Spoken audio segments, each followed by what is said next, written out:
అసలు మీకు నేను ఒక గొప్ప రహస్యం చెప్తాను. ధ్యానం చెయ్యడానికి అత్యంత యోగ్యమైనటువంటి స్వరూపం ఏదో తెలుసా? చాలా గొప్ప స్వరూపం దక్షిణామూర్తి స్వరూపం. నేను హైదరాబాద్లో ఉపన్యాసాలు చెప్పేటప్పుడు ఉదయం వేళ దక్షిణామూర్తిని ఎలా ధ్యానం చెయ్యాలి అన్నది దాదాపు 10 రోజుల ఎంతో ప్రతిరోజు తరగతులు నిర్వహించాను. దక్షిణామూర్తిని కానీ మీరు ధ్యానం చెయ్యగలిగితే మీకు ఏది అభ్యున్నతిని కల్పిస్తుందో అవన్నీ మీకు ఈశ్వరుడు ఇచ్చేస్తాడు. ఆయన ధ్యానం చాలు. అంత మంగళప్రదమైన స్వరూపం, అంత అందమైన స్వరూపం, అంత సౌమ్యమైన స్వరూపం ధ్యానానికి వేరొకటి ఉండదు. అత్యంత ఆకర్షణీయమైన మూర్తి నటరాజు. అత్యంత మంగళప్రదుడు, ధ్యానయోగ్యుడు దక్షిణామూర్తి. అందుకే ప్రపంచం అంతటా కూడా నటరాజ విగ్రహాలు ఎత్తుకుపోతారు. పాశ్చాత్య దేశాల్లో నటరాజ విగ్రహాలు కొంటూ ఉంటారు. ఎందుకో తెలుసా? అసలు ఆ స్వామి భంగిమ అలా ఉంటుంది. ప్రపంచంలో ఏ దేవతా స్వరూపంలోనూ కనపడనంత వేగం ఒక్క నటరాజుకే ఉంటుంది. అసలు అలా నటన చేసేటటువంటి వాడు మీకు ఎక్కడ ఇక సృష్టిలో కనపడడం. అంత వేగం ఉంటుంది నటరాజులో. అందుకు వాళ్ళు ఆ మూర్తులు ఎత్తుకుపోతూ ఉంటారు. ఎందుకంటే దొంగతనం చేసి కొంటూ ఉంటారు. అసలు ఆ రూపం ఎలా వచ్చిందని వాళ్ళు అధ్యయనం చేస్తారు. ఇప్పుడు నాకు చాలా పెద్ద జుట్టు పెంచుకున్నాను అనుకోండి, ఇలాగా నేను ఇలా అన్నాను అనుకోండి, నా జుట్టు అంతా ఇటు ఎగురుతుంది. నేను అంతే వేగంగా ఇలా అన్నాను అనుకోండి, ఆ జుట్టు ఇటు ఎగురుతుంది. నేను ఇలా అన్న జుట్టుకి పడే లోపల ఇలా అంటే మళ్ళీ ఇటు జుట్టు ఇటు, ఇటు జుట్టు ఇటు ఉండేటట్టుగా తలని అంత వేగంగా తిప్పుతున్నాను అనుకోండి, ఈ జుట్టు ఇటు పడదు. అసలు ఈ జుట్టు ఇటు పడదు. ఇది ఇటు ఇలా లేచి ఉంటుంది, ఇటు ఇలా లేచి ఉంటుంది. తలని నిలబెట్టి ఉంచలేదు, తిప్పుతున్నాను. అంత వేగంగా తిప్పుతున్నానంటే ఈ జుట్టు ఇటు పడడానికి కానీ ఈ జుట్టు ఇటు పడడానికి కానీ ఆస్కారం లేదు. ఇది ఇలా నిలబడిపోయి ఉంటాయి. అందుకే మీరు నటరాజస్వామి మూర్తిని చూస్తే ఇక్కడ కాదు, కాంచీపురంలో ఏకాంబరేశ్వర దేవాలయంలో ఉంటుంది మహానుభావుడి యొక్క దేవాలయం. మీరు అక్కడ చూడాలి. ఈ జుట్టు ఇలా ఉంటుంది, ఈ జుట్టు ఇలా ఉంటుంది. మీరు ఎప్పుడైనా నటరాజస్వామి మూర్తిని చూసి ఉంటారు. ఇంటికెళ్ళి మీ దగ్గర ఉంటే బాగా చూడండి. జుట్టు ఇలా ఉండదు, ఉండి కిరీటం పెట్టుకోడు. ఇది ఇటు, ఇది ఇటు ఎగురుతూ ఉంటుంది. అంటే నటరాజులో ఉన్నటువంటి వేగం, ఆ వేగం ఎక్కడిది అన్నదాన్ని ప్రయత్నం చేశారు. అసలు ఈ సృష్టిలో కదలికలలో ఉన్నటువంటి వేగాన్ని నటరాజులో చూపించారు. అందుకే శివస్వరూపాల్లో అద్భుత స్వరూపం నటరాజు. అత్యంత ధ్యానయోగ్యము దక్షిణామూర్తి. చిన్న పిల్లలు ఇంట్లో ఉంటే చిన్న పిల్లల దగ్గర నుంచి రేపో మాపో వెళ్ళిపోతాడనుకున్నంత పెద్ద వయస్సున్న వాడి వరకు దక్షిణామూర్తి స్వరూపము ధ్యానయోగ్యమే. మిగిలిన ఏ రూపాలు, ఏ దేవతా స్వరూపాలు మీకు అలా ధ్యానయోగ్యములు కావు. అన్ని వేళలా మీరు ఒకే రూపాన్ని, బ్రహ్మచారి, గృహస్థు, వానప్రస్థు, సన్యాసి, నలుగురు ఒకే రూపాన్ని ఆరాధన చేయడం కుదరదు. నేను మీకు ఒక ఉదాహరణ చెప్పాలంటే, కృష్ణ పరమాత్మని నేను ధ్యానం చేశాను అనుకోండి, నేను గృహస్థుని కనుక ఆవు దూడ పక్కన ఉన్నటువంటి త్రిభంగి అయిన కృష్ణుణ్ణే నేను ధ్యానం చేయాలి. ఆవు దూడ లేని కృష్ణుణ్ణి సన్యాసి ఉపాసన చేయాలి. మారిపోతుంది. అందరూ ఒకలా చేయడానికి వీల్లేదు. అదే త్రిభంగి స్వరూపం అయిన దక్షిణామూర్తి స్వరూపం. చిన్నపిల్లలు దక్షిణామూర్తిని ఎంత ధ్యానం చేస్తారో అంత జ్ఞాపక శక్తి, అంత గొప్పగా స్ఫురణ శక్తి పెరుగుతాయి. ఐశ్వర్యం కావాలనుకున్నవాడు దక్షిణామూర్తిని రోజు ధ్యానం చేస్తే అంత ఐశ్వర్యం. ఆరోగ్యం కావాలనుకున్న వాడికి ఆరోగ్యం, జ్ఞానం కలగాలనుకున్న వాడికి జ్ఞానం. నేను మీకు యథార్థం చెప్పాలంటే, మీకు ప్రతిరోజు 1-2 నిమిషాలు దక్షిణామూర్తిని ధ్యానం చేయడం అలవాటైతే మోక్షము కరతలామలకము. అంత్యమునందు పరమేశ్వరుడే మీకు జ్ఞాపకం వచ్చి మోక్షాలు కడతాడు. అంత గొప్ప స్వరూపం దక్షిణామూర్తి స్వరూపం. అది శైవాగమంలో మీరు దక్షిణ దిక్కుకి వెళ్ళగానే దక్షిణాన్ని చూస్తూ కనపడాలి. ఆయన కనపడగానే మీరు అభిముఖంగా ఉండకూడదు. మీరు ఇటు పక్కకెడితే తూర్పు ముఖాన్ని చేస్తారు.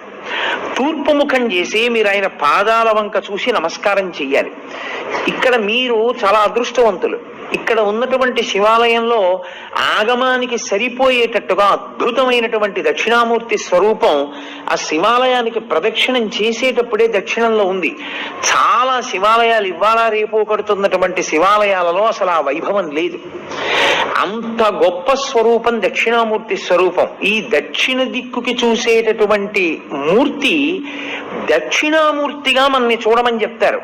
అన్నీ మీకు ఇస్తాడు. కానీ శివలింగం యొక్క దక్షిణానికి చూసేటటువంటి ముఖానికి అఘోరమని పేరు. అది అగ్నిహోత్రానికి అంతటికి అధిష్టానమై ఉంటుంది. ఉండి ఈ సమస్త ప్రపంచాన్ని లయం చేసేది అదే. అందరు జీవుల్ని పడగొట్టి తనలో కలుపుకునేటటువంటి తత్వం ఉన్నటువంటి పరమేశ్వర స్వరూపం దక్షిణాన్ని చూసేటటువంటి అఘోర స్వరూపం. అందుకే శివాలయానికి ప్రదక్షిణం చేస్తే నియమం వేరు.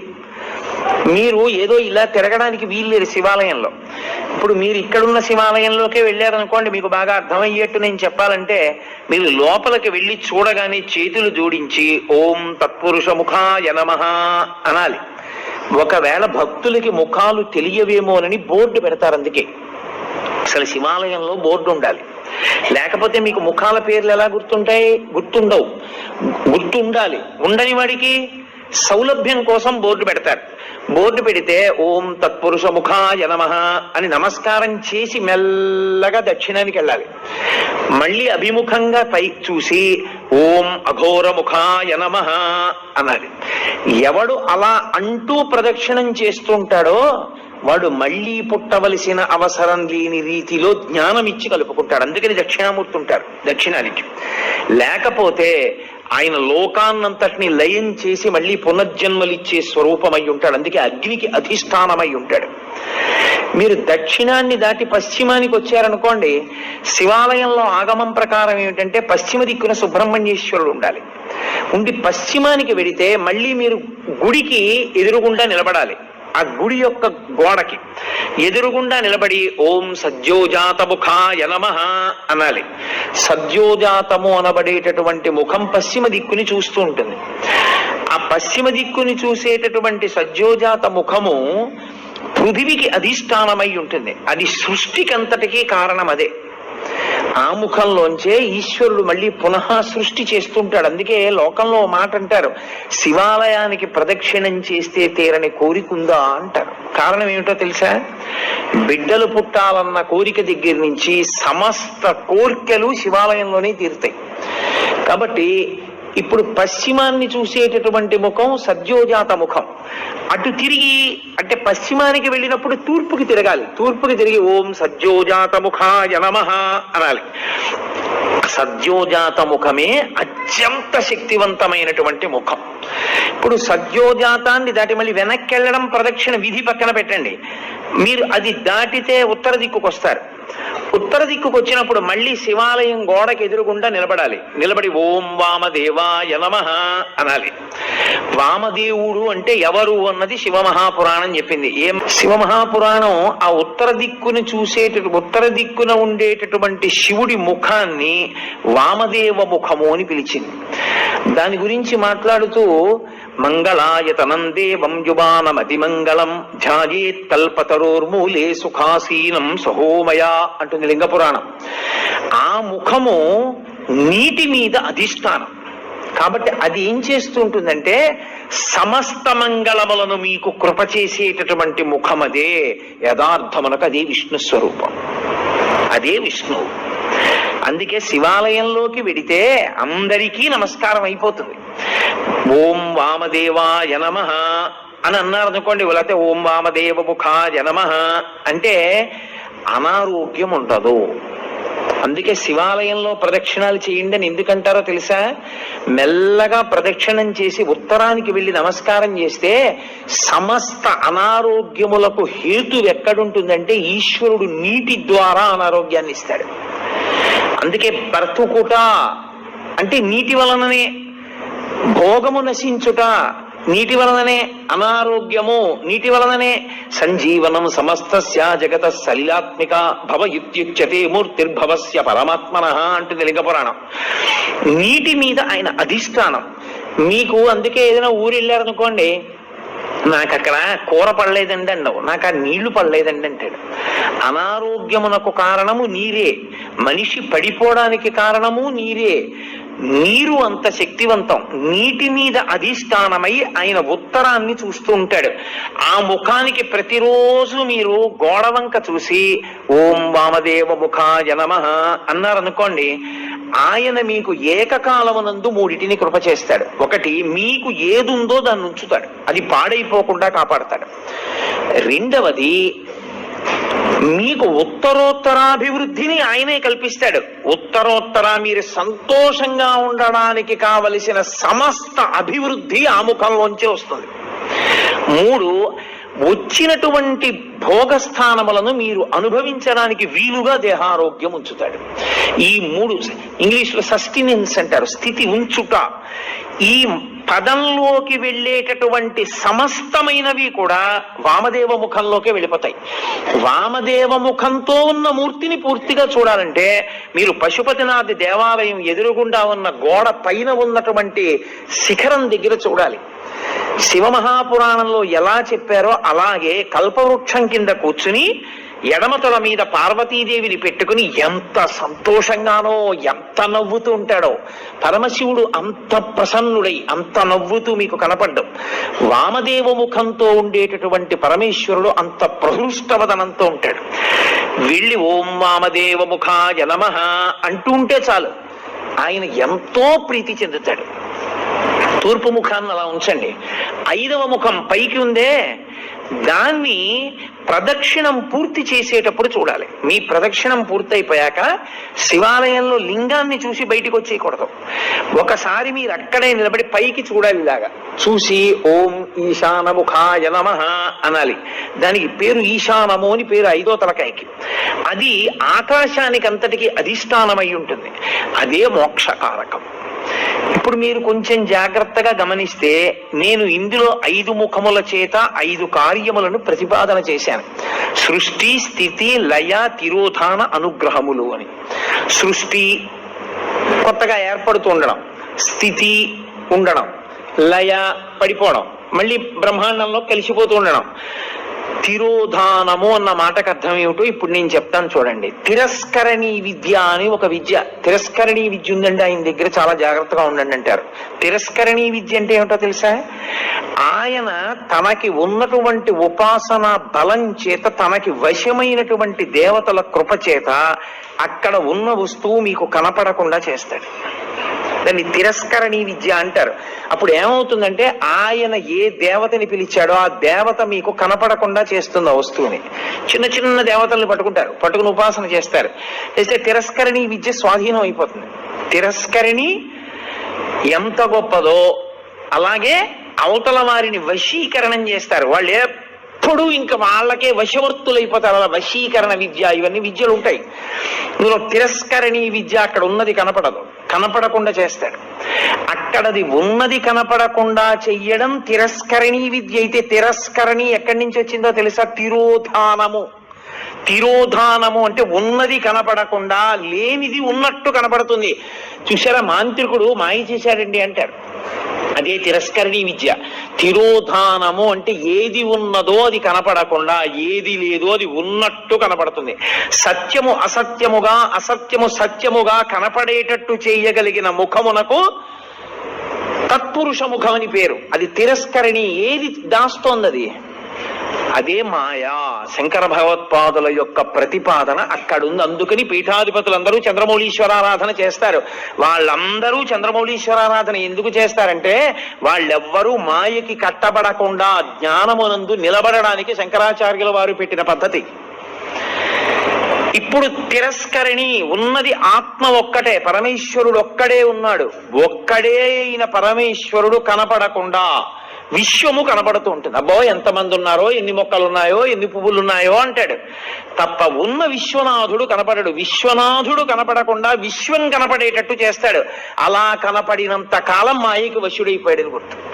మాయకి వశుడైనంత కాలం మళ్ళీ పుడుతూ ఉంటాడు. మళ్ళీ పుట్టినవాడు మళ్ళీ చస్తూ ఉంటాడు, మళ్ళీ చచ్చినవాడు మళ్ళీ పుడుతూ ఉంటాడు. అంటే సృష్టి స్థితి లయ తిరోధాన, సృష్టి స్థితి లయ తిరోధాన వీటిలో తిరుగుతాడు. 5వది అనుగ్రహం, మోక్షమూర్తి. అది దక్షిణామూర్తి దగ్గర ప్రారంభం అవుతుంది. కనపడుతుంది. ఆయన అనుగ్రహించాడా అసలు ఉన్న వస్తువు కనపడి అసత్యమైన వస్తువు కనపడకుండా పోతుంది. అసత్యమైన వస్తువు కనపడకుండా పోవడం అంటే మీకు యథార్థము ఎరుకలోకి వస్తుంది. ఒరే ఇది నేను కాదురా, ఇది నేను తొడుక్కున్నటువంటిది ఈ శరీరం. అసలు నేను లోపల ఉన్న అహం స్ఫురణ, లోపల ఉన్న ఆత్మ నేను, ఆ ఆత్మ సర్వవ్యాపకమై ఉన్నది. అందుకే అందరూ నేను నేను నేను అంటున్నారు. మా ఎక్కడి నుంచి వచ్చింది? అందులో ఉన్న నేను ఒకటే, ఇందులో ఉన్న నేను ఒకటే. నాకు ఆకలేస్తోంది నేను అన్నప్పుడు నేను బాధపడుతున్నాను అంటే నిజానికి అందులో ఉన్న నేను బాధ ఏదో, ఇందులో ఉన్న నేను బాధ అదే.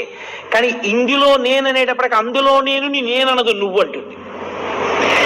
ఇక్కడ నేనే అక్కడ నేనై ఉన్నా ఆ నేను ఈ నేను కలిపి ఒకటే అనుభవంలోకి వచ్చిందనుకోండి, తిరోధానం పోయిందని గుర్తు. నేను నువ్వు అందనుకోండి, తిరోధానమనందు ఉన్నాడని గుర్తు. అంటే ఈశ్వరుడు మాయ కమ్మిస్తున్నాడని గుర్తు, అంటే మళ్ళీ పుడతాడని గుర్తు. ఈశ్వరుడిది తీసేసి జ్ఞానం ఇచ్చేశాడు, అద్వైత భావన ఎందు నిలబడిపోతాడు. రెండవ వస్తువు లేదు, ఉన్నదొక్క పరమేశ్వరుడే. ఎరుకలోకి వచ్చేస్తుంది. ఆ ఎరుకలోకి వచ్చిందా మోక్షము. 5వ ముఖం మోక్షాన్ని ఇస్తుంది, ఊర్ధ్వముఖం. అందుకే శివలింగానికి మాత్రమే పృష్ఠభాగంలో కూర్చుని పూజ చెయ్యకూడదన్న నియమం లేదు. ఇప్పుడు మీరు రామాలయంలోకి వెళ్ళారనుకోండి, రామాలయంలో ఎదురుగుండా కూర్చుని పూజ చేస్తారు, అంటే పక్క కూర్చుని పూజ చేస్తారు. అంతేగాని రామాలయంలో వెనకాతల కూర్చుని పూజ చేస్తానండి అంటే అది శాస్త్రీయం కాదు, అలా చేయకూడదు.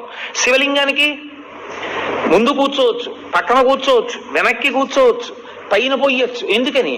అన్ని ముఖాలే, 5 వైపులా ముఖాలే. ఏ ముఖం మించి నీళ్లు జారినా మీకు ఫలితం ఉంటుంది. ఎటు నుంచి నీళ్లు జారనివ్వండి, అది మీకు వెంటనే ఒక ఫలితాన్ని ఇచ్చేస్తుంది. అందుకే పైన పోస్తారు, అన్ని ముఖాల మించి జారతాయి.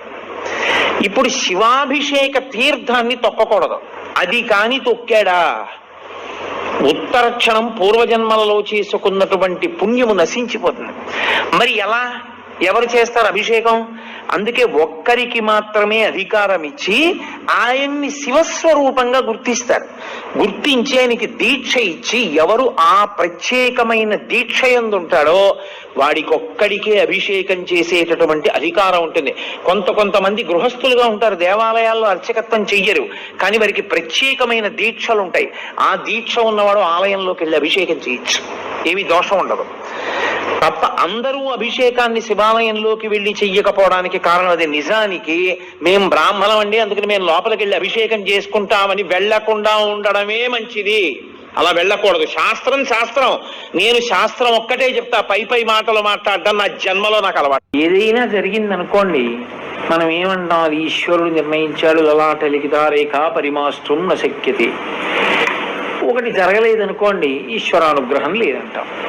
అప్పుడు ఒకడు గొప్పవాడు అయ్యాడు అనుకోండి, ఈశ్వరానుగ్రహం. ఒకడు గొప్పవాడు కాలేదనుకోండి, అది కూడా ఈశ్వర నిర్ణయం. వాడిని ఎందుకు తిట్టడం? అది ఆయన ప్రశ్న. ఒకడు భగవద్భక్తుడు, వాడు అదృష్టం, ఈశ్వరుడు వాడిని భక్తుడిని చేశాడు. ఒకడు సమస్త దురలవాట్లకి అలవాలం, వాడిని ఎందుకు తిట్టడం? ఒకడు మంచివాడైతే ఈశ్వరుడు పొగుడుతావా? ఒకడు చెడ్డవాడైతే మాత్రం ఈశ్వరుడు కాదండి వాడి తప్పంటావా? అప్పుడు వాడి ప్రమేయమే ఉంది. మంచిలో కాని చెడులో కాని రెండిటిలో వాడి స్వాతంత్ర్యం లేనప్పుడు రెండిటికి కర్త ఈశ్వరుడు కదా. వ్యక్తి కర్త ఎలా అయ్యాడు?